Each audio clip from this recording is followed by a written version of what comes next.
할렐루야. 주 예수님 은혜 안에서 평안하셨습니까? 이 시간은요, 주 예수님 재림 징조에 대한 21번째 말씀을 드리려고 합니다. 이 시간에는 4대 교회인데요. 4대 교회는 교회의 시대별로 봤을 때 종교 개혁 시대라고 할 수 있습니다. 자, 요한계시록 3장 1절에서 6절이 4대 교회에 대한 말씀인데요. 그래서 에베소 교회는 사도 시대고요. 서머나 교회는 순교 시대이고, 버가모 교회는 국교 시대이고요. 두아드라 교회는 암흑 시대입니다. 그리고 4대 교회는 종교 개혁 시대라고 할 수 있습니다. 이렇게 주 예수님의 초림 이후에 신약 시대의 교회사에 대한 시대별로 진행되는 것을 보면 그런데요. 이 4대라는 이름 뜻은요, 남아있는 자라는 뜻이고요. 그리고 4대 교회 화폐는 두루마리의 화폐로 두루마리가 새겨져 있습니다. 그리고 4대 교회에 나타나신 예수님의 모습은요, 하나님의 7영과 7별을 가지신 분으로 그렇게 말씀하고 있고요. 그리고 4대 교회의 칭찬은 옷을 더럽히지 아니하는 것을 칭찬하십니다. 그리고 4대 교회의 책망은요, 살았다 하는 이름은 가졌지만 죽은 자의 행위에 대해서 책망하고 있습니다.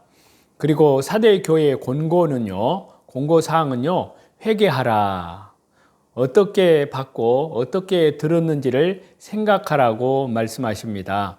그리고 4대 교회에 주님께서 4대 교회를 향한 약속은요, 생명책의 이름을 흐리지 않겠다.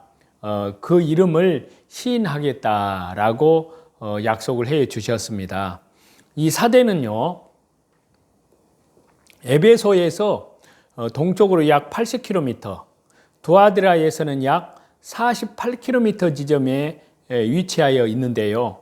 넓고 비옥한 초원인 허무스 평원을 내려다보는 투몰루스 산등성의 북편 돌출부에서 자리 잡고 있는데요. 이 도시는요, 사대라는 도시는 남쪽을 제외하고는요, 계곡 위로 거의 수직에 가까운 450m 높이의 암벽으로 둘러싸여 있는 천연 요새지인데요. 이 4대 도시가 천연 요새지인 이유는요, 깎아지른 듯한 절벽으로 둘러싸여 있으면서도요, 그 입구조차 벼랑과 몰루스 산맥이 만나는 지점으로서요, 가파른 길일 뿐만이 아니라 험준하기가 이를 데 없는 곳이기 때문인데요. 자, 요한계시록 3장 1절에 보면은 4대 교회의 그 이름과 시대의 모습을 말씀해 놓았는데요. 4대 교회의 사자에게 편지하기를, 고대 루디아 왕국의 수도로서요, 이 4대는요, 식민지 정책의 일환으로 소아시아 지방을 정복하는 헬라인들에게 가장 끈질긴 공격을 받은 고대 도시입니다. 크로의 수수가 통치하던 BC 546년에는요, 바사의 고레스에게 침략을 당하여 바사 총독의 관할이 되었습니다. 그 후에 BC 334년에는 알렉산더 대왕에게, 그리고 BC 218년에는요, 셀루쿠스의 안티오쿠스에 의해서 함락되었고요. 그 이후에는 잠시 버가모에 넘어갔다가 BC 133년경에 로마에 의해서 4대가 점령이 되었는데요. 그 후에 이 도시는 인간이 기억하는 한 최대의 재해였다는 플리니의 그런 견해처럼요, BC 17년에 끔찍한 지진을 만납니다. 이 지진의 피해를 보고받은 티베리우스 황제는요, 4대 시에 대하여 1000만 세스의 경제 원조와 5년간의 면세 특혜를 베풀어서 재대책을 마련을 해서 사대시를 재건하기까지 하였는데요. 사대로 번역된 이것은 남은 자, 남아있는 자라는 의미가 있고요. 산스크리트어로는 새로 태어난 또는 새로 되다라는 의미도 지니고 있고요. 대체적으로 개혁과 연관된 의미를 표현하고 있는데요. 이러한 사대 교회는 예언적으로 루터에 의해서 불이 붙은 종교 개혁 시대를 예표한다고 할 수 있습니다. 이 사대 교회의 이제 경제적인 배경과 그 화폐를 살펴보면은요, 사대는 부와 철학, 음악의 도시로 유명해서요, 양털의 염색이 이곳에서 시작되었고요, 염직 공업이 흥행했습니다. 이 사대 도시에는요, 모시 공장과 자주 공장과 금은 보석 등의 세공 공장이 많이 있어서 부요한 도시의 상징으로 여겨졌는데요. 이러한 사대 도시의 부는 도시 아래쪽을 꿰뚫고 흐르는 팍툴루스 강에서 나는 사금 때문이었다고 하는데요. 이것으로 최초의 금화를 주조하기도 했다고 합니다. 뿐만 아니라 비옥한 허무스 유역의 농산물의 교역은요, 사대 도시의 부를 더하는 중요한 요인이 되기도 하였는데요. 이 도시의 부요는 크로에수스 BC 560년경의 통치 때에 번영의 최고도에 달해서 가장 좋은 황금기를 누렸다고 합니다. 사대 화폐의 디자인을 보면요, 생명책에 통하는 열린 두루마리입니다. 이는 성경을 의미하는데요, 종교 개혁으로 말씀을 찾을 것을 예표적으로 보여주는 것이라 할 수 있는데요. 그리고 사대 교회에 나타난 주 예수님 그리스도의 모습은요, 요한계시록 3장 1절에 보면은요, 하나님의 7영과 7별을 가진 이가 이르시되, 자, 첫 번째는 7영을 가지신 분으로 말씀하고 있습니다. 여기서 7영이라는 것은요, 구원 역사, 구속의 역사를 이루시는 성령님의 완전한 역사를 말씀하고 있고요. 이는 성령님의 완전, 충만, 편재, 이러한 것을 표현하는 것이라고 할 수 있는데요. 이러한 주 성령님을 통해서 영적으로 죽은 사대 교회의 치료가 이루어집니다. 예언적으로는요, 영적으로 다 죽어가는 상태에 빠진 중세 교회에 성령님의 강한 역사를 통해서 종교 개혁을 이루시려는 것을 예표한다고 할 수 있습니다. 그 다음 두 번째 사대 교회에 나타난 예수님의 모습은요, 7별을 가지신 분으로 말씀하고 있는데요. 이 역시 주님께서 권능의 손길로 영적으로 죽은 상태에 빠진 사대 교회를 붙잡아 주심을 암시한다고 할 수 있는데요. 이는 예언적으로 타락의 극치로 말기 암 환자와 같은 상태에 있는 중세 교회들을 주 예수님의 오른손에 붙잡힌 바 된 7별과 같은 종교 개혁가들이 바른 길로, 올바른 길로 인도하는 모습과 연결된다 할 수 있습니다. 살았다 하는 이름은 가졌지만 죽은 자와 같은 사대 교회는요, 7영의 강한 역사와 주님의 오른손에 붙잡힌 7별의 역사로 말미암아 회복될 수 있었는데요. 또 이렇게 그리고 이 사대 교회에 칭찬하는 모습은요, 요한계시록 3장 4절에 있는데요. 그러나 사대에 그 옷을 더럽히지 아니한 자 몇 명이 내게 있어 흰 옷을 입고 나와 함께 다니리니 그들은 합당한 자인 연고라.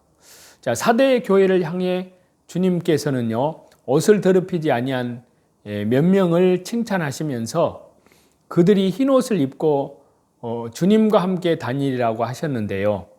역사적으로는 당시에 소아시아 지방에 만연하고 있던 우상, 신전 제사 후에 각종 음란한 행위로부터 더럽혀지는 사건에 가담하지 아니한 것을 암시하고 있다 할 수 있습니다. 자, 이는 복음적으로는 예수님으로 말미암아 하나님의 거룩한 자녀로 부르심을 받은 성도들이 이교도들이 넘쳐나는 사회 풍조와 타협하지 아니하고 신앙, 믿음의 정절을 지켜내는 모습을 상징한다 할 수 있습니다. 무엇보다 이는 예언적으로 보면은 종교개혁 시대와 연결이 됩니다. 즉 옷을 더럽히지 아니한 몇 명, 몇 명이란 이들은요, 위클리프라든지 후스, 또 루터, 낙스라든지 칼빈, 쯔빙글리 이런 사람들을 종교개혁가들로 봅니다. 그리고 사대 교회에 대한 책망은요, 요한계시록 3장 1절에 보시면 내가 네 행위를 아노니 내가 살았다 하는 이름은 가졌으나 죽은 자로다. 이 책망하는 내용인데요. 자, 주님께서는 사대 교회를 향해서 내 하나님 앞에 내 행위가 온전한 것을 찾지 못하였다 하시면서 살았다 하는 이름은 가졌지만 죽은 자라고 하셨습니다. 자, 역사적으로는요, 사대는 천연적인 자연 요새인데요. 방비를 하지 않아도 좋을 만큼 안전지대였습니다. 요새의 힘만 의지하면서 안일함 속에 이 세상 쾌락과 향락을 따르다가 두 번이나 성이 함락되는데요. 이러한 역사가 본 메시지의 한 배경이 된다 할 수 있습니다. 중요한 것은 영적 의미인데요. 그렇다면 왜 죽게 되었느냐 하는 겁니다. 사치와 세상의 향락을 따라가면 십자가의 공로를 외면하고 세상의 풍습과 타협해서 교회에 끌어들인 결과입니다. 그래서 사도 바울은요, 성령님의 감동으로 이에 대해서 좋은 교훈을 그들에게 말씀하고 있는데요. 디모데전서 5장 6절입니다. 일락을 좋아하는 이는 살았으나 죽었느니라. 자, 그리스도의 남은 고난을 채우면서 자기 십자가를 지고 예수님을 따르지 아니하는 자들은 살았다고 하지만 죽은 자들입니다. 예수님과 합한 자가 되지 못합니다. 예언적으로 종교개혁 시대를 예표하는 사대 교회는 핍박만 받았던 교회가, 그런 기독교가 로마의 국교로 공인되어서 정부로부터 온갖 특혜를 받고 안일함에 젖어 살기 때문에요. 이로 인하여 부패의 온상이 되었습니다. 살았다 하는 이름은 가졌지만 죽은 자로 책망받기에 합당한 것이었는데요. 이는 종교개혁 시대의 배경이 된다 할 수 있습니다. 그리고 사대 교회의 권고사항은요, 요한계시록 3장 2절과 3절인데요. 너는 일깨워 그 남은 바 죽게 된 것을 굳게 하라. 내 하나님 앞에 네 행위에 온전한 것을 찾지 못하였노니 그러므로 내가 어떻게 받았으며 어떻게 들었는지 생각하고 지키어 회개하라. 만일 일깨지 아니하면 내가 도둑같이 이르리니 어느 시에 네게 임할는지 내가 알지 못하리라. 자, 이렇게 말씀하시는데요. 자, 사대 교회가 죽은 자로 책망을 받았지만요, 아직도 소망이 있음을 말씀하시는데요. 그 남은 바 죽게 된 것을 굳게 하라는 권면이 바로 그것입니다. 여기서 하라는 명령에는 두 가지 내용이 연결된다 할 수 있는데요. 첫째는 일깨워야 하는 것이고요. 그 다음에는요, 남은 바 죽게 된 것을 굳게 하라는 것인데요. 이를 위해서 사대 교회가 붙들어야 할 것이 바로 회개입니다. 사대 교회는 말씀을 벗어나서 세속주의로 흘러가는 것을 깨닫고 말씀 앞으로 돌아서야 합니다. 오로지 회개만이 모든 치료와 회복의 출발점이 된다는 것입니다. 한편으로 주님께서는요, 회개를 말씀하시면서 어느 시에 네게 임할는지 내가 알지 못하리라 라는 말씀을 주십니다. 이러한 말씀들은요, 사대에 두 차례 있었던 침공 때 사대 산성의 보초들이 게을리하여 성이 함락된 사건을 배경으로 하고 있는데요. BC 549년에 바사의 고레스에 의한 침공을 받은 크로에수스 왕은요, 산성의 튼튼한 보루만 믿고 보초 한 명 세우지 않았다가 몇 명의 특공대의 침공으로 멸망당하고 맙니다. 또 이 일이 있고요, 300여 년 후인 BC 218년에 셀로크스 왕국의 지배권을 놓고 아르케우스와 안티오커스의 대결에서 사대의 산성으로 아르케우스가 피하여서 다시 안일한 자세를 취하였고요. 그로 인해서 제1차의 함락선 사건과 같은 전철을 밟게 되었습니다. 역사적으로 사대 산성이 함락된 것도 서서히 무너진 것이 아니라 예견치 못하다가 갑자기 함락되었는데요. 자, 일깨우는 주님의 음성, 이것을 듣고서도 회개치 않는 사람들에게는 주님의 심판이 도둑같이 임하게 됩니다. 그 다음에 사대 교회의 상급의 약속을 말씀하셨는데요. 요한계시록 3장 5절에 보시면 이기는 자는 이와 같이 흰 옷을 입을 것이요 내가 그 이름을 생명책에서 반드시 흐리지 아니하고 그 이름을 내 아버지 앞과 그 천사들 앞에서 시인하리라 라고 말씀하십니다. 그래서 이 사대 교회에 주신 상급의 약속 역시 종교개혁 시대에 대한 예표임을 입증하고 있는데요. 첫 번째가 흰 옷을 입으리라. 두 번째가 그 이름을 생명책에서 흐리지 않겠다. 세 번째가요, 그 이름을 아버지 앞과 천사들 앞에서 시인하리라. 이것이 바로 그 말씀인데요. 흰 옷은 환란에서의 승리한 자의 옷입니다. 또 속죄의 옷이고요, 신부의 옷입니다.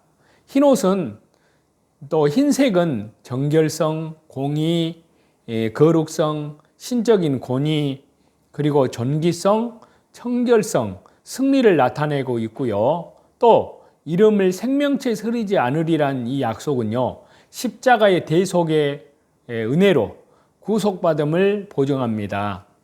그 이름을 아버지 앞과 천사들 앞에서 시인하겠다는 그 말씀은요, 이기는 그의 이름을 하늘의 총회에서 시인하겠다는 것입니다.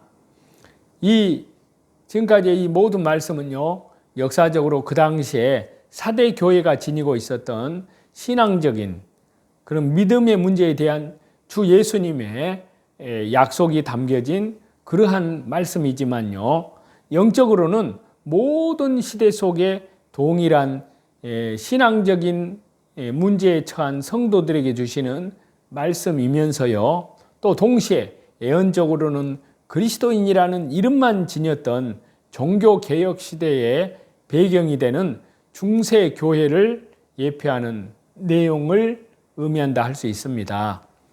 그래서요, 주님의 재림을 준비하기 위해서 해야 할 일이 또 있는데요, 입으랍니다. 새로운 아침에 걸맞은 옷을 입고 있지 않다면요, 우리는 완전히 준비된 것이 아니라 할 수 있습니다. 그래서 로마서 13장 12절에서 14절을 보면요, 빛의 갑옷을 입자, 주 예수 그리스도로 옷 입고, 이렇게 말씀하고 있습니다. 다시 밤새도록 술을 마시고 돌아온 그 군인을 생각해 보면요, 그는 비틀거리며 집으로 돌아왔습니다. 그리고는 어젯밤의 기운이 그대로 남아있는 구겨진 옷을 입은 채로 잠이 듭니다. 날이 밝아오고 일어날 시간입니다. 어제의 옷은 벗어버리고 깨끗하고 단정한 옷으로 갈아입을 시간이 된 것입니다. 자, 그에게는 전쟁에 입고 나갈 갑옷이 어울립니다.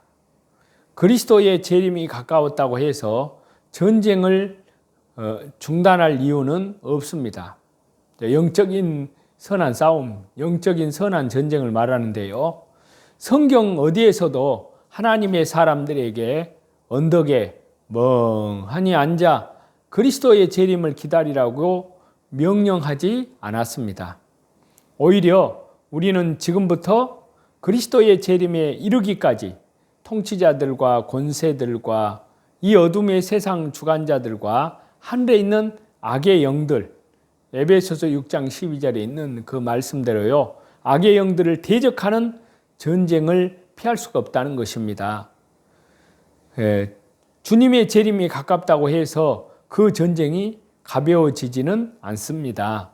지금은 마음이 해이해질 때가 아니고요, 오히려 그 반대입니다. 우리는 그날이 속히 오리라는 사실을 알기 때문에요, 마음을 새롭게 해서 영적인 선한 전쟁의 싸움에서 이기는 그런 전쟁에 순종해야 될 줄로 압니다.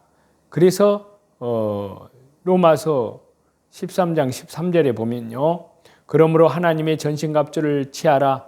이는 악한 날에 너희가 능히 대적하고 모든 일을 행한 후에 서기 위함이라.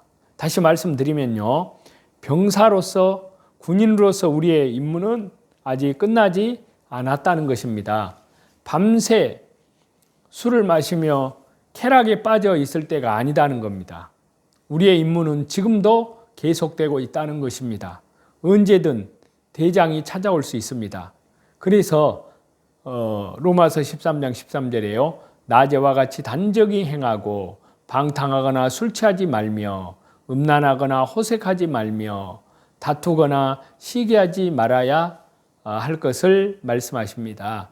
자, 그리스도인들이 하늘의 것을 생각지 아니하고 경건함과 순종을 멀리한 채 살아간다는 것은요, 그들이 임박한 주 예수님의 재림의 의미를 이해하지 못하기 때문입니다.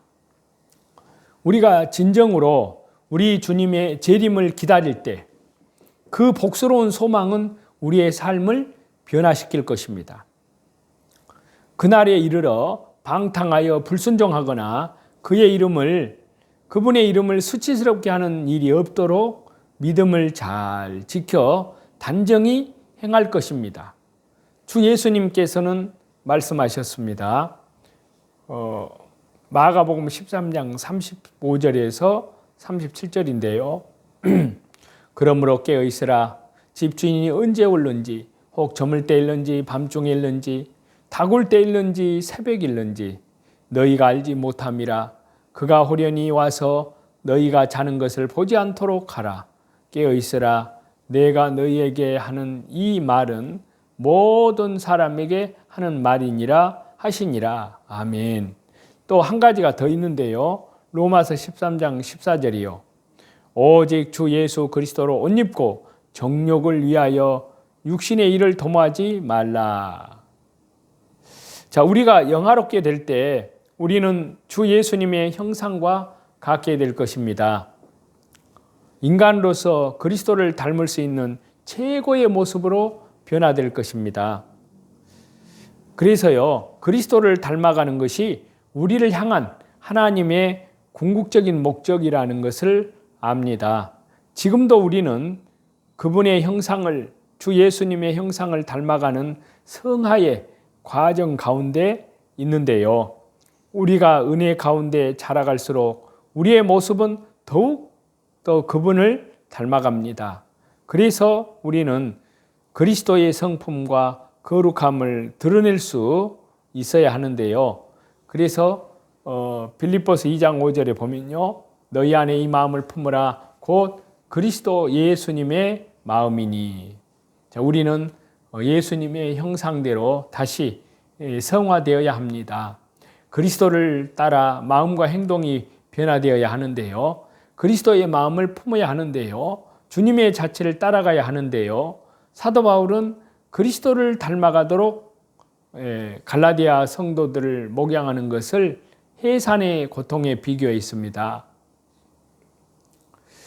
그래서 갈라디아서 4장 19절에 보면요, 너희 속에 그리스도의 형상을 이루기까지 다시 너희를 위하여 해산하는 수고를 하노니.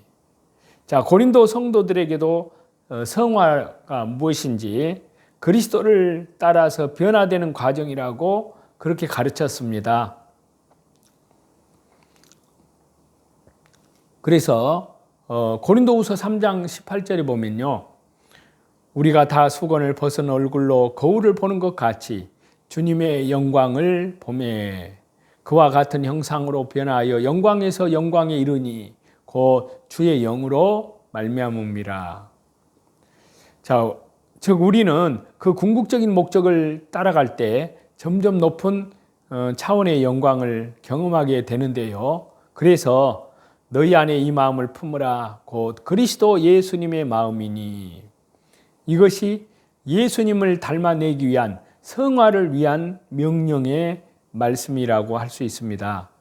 그래서 갈라디아 3장 27절에 보면요, 누구든지 그리스도와 합하여 세례를 받은 자는 그리스도로 옷 입었느니라, 그렇게 말씀하시고요. 여기에서 사도 바울은 성령님의 감동으로 본질적으로 성화는 예수님의 신앙의 인격을 닮아가는 삶은요, 회심과 함께 시작된다고 가르쳤습니다. 믿음을 가진 그 순간부터 우리는 예수님의 의로 옷 입는 것입니다. 그것이 바로 칭의입니다. 이사야 선지자는요, 이렇게 말씀을 했습니다. 이사야 61장 10절에요. 내가 여호와로 말미암아 크게 기뻐하며 내 영혼이 나의 하나님으로 말미암아 즐거워하리니 이는 그가 구원의 옷을 내게 입히시며 공의의 겉옷을 내게 더하심이라. 아멘. 자, 그러나 그것은 그리스도로 옷 입는 과정의 시작일 뿐인 겁니다. 칭의는 단번에 되는 일이지만 성화는 지속적으로 일어납니다. 그래서 로마서 13장에 기록된 오직 주 예수 그리스도로 옷 입고 또는 그리스도를 조차 성화되어야 하는 그러한 말씀인데요. 그래서 그리스도의 임박한 재림에 대한 소망은요, 성화를 올바로 이해하는 데 시작점이 된다고 할 수 있습니다. 임박한 그리스도의 재림을 저와 여러분 하나님의 은혜 가운데에서 잘 주시하고요, 오늘도 말씀 중심으로, 기도 중심으로, 예배 중심으로 또 뿐만 아니라 밖으로는 이뤄진 영혼들에게 전도 중심으로 주 예수 그리스도의 재림을 향하여 저와 여러분의 믿음이 더욱 하나님 은혜의 보좌 앞에 믿음으로 더욱 나아가는 저와 여러분이 다 되시기를 다시 재림하시는 우리 주 예수 그리스도 이름으로 간절히 축원합니다. 찬송 드리시겠습니다.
존귀와 영광과 감사와 찬송을 우리 성삼위 하나님께만 돌립니다.